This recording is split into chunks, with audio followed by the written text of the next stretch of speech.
अस्सलाम वालेकुम दोस्तों, मैं हूं इफ्तिखार अज़ीज़ और आप देख रहे हैं रेड चिली नेटवर्क। आइए आज की वीडियो की तरफ चलते हैं।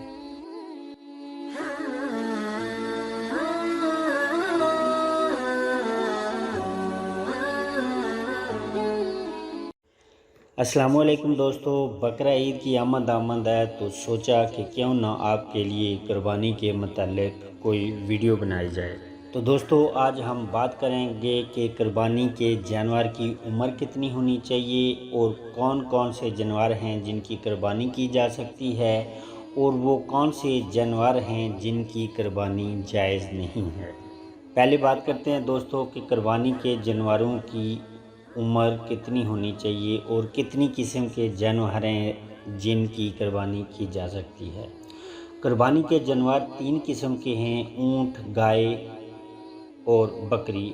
हर किस्म में इसकी जितनी नौएं हैं सब शामिल हैं। नर, मादा, खसी सब का एक हुक्म है, यानी सब की कुर्बानी हो सकती है। चनाचे भैंस और बैल गाय में शुमार हैं, भेड़ और दुम्बा बकरी में शामिल हैं। जानवरों की उम्रें कितनी होनी चाहिए जिनकी कुर्बानी जायज़ है। ऊँट की उम्र कम से कम 5 साल होनी चाहिए, गाय की उम्र 2 साल होनी चाहिए, बकरा या बकरी 1 साल की हो तो कुर्बानी की जा सकती है। इससे कम उम्र हो तो कुर्बानी जायज़ नहीं है, ज़्यादा हो तो जायज़ है बल्कि अफजल है। अलबत्ता दुम्बा या भेड़ का 6 माह का बच्चा अगर इतना फरबा हो कि दूर से देखने में साल भर का मालूम हो तो उसकी कुर्बानी जायज़ है।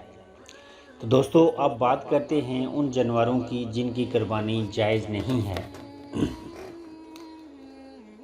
ऐसा जानवर जो अंधा हो उसकी कुर्बानी जायज़ नहीं है। काना हो यानी जिसका कानापन ज़ाहिर होता हो उसकी कुर्बानी भी जायज़ नहीं है। तिहाई से ज़्यादा नज़र जाती रही हो, लागर यानी कमज़ोर हो कि उसकी हड्डियों में मगज़ ना हो, लंगड़ा हो, कुर्बान गाह तक अपने पाँव से चल कर ना जा सके, बीमार कि इसकी बीमारी ज़ाहिर होती हो, कान, दुम, चक्की तिहाई से ज़्यादा कटे हों, पैदाशी कान ना हों।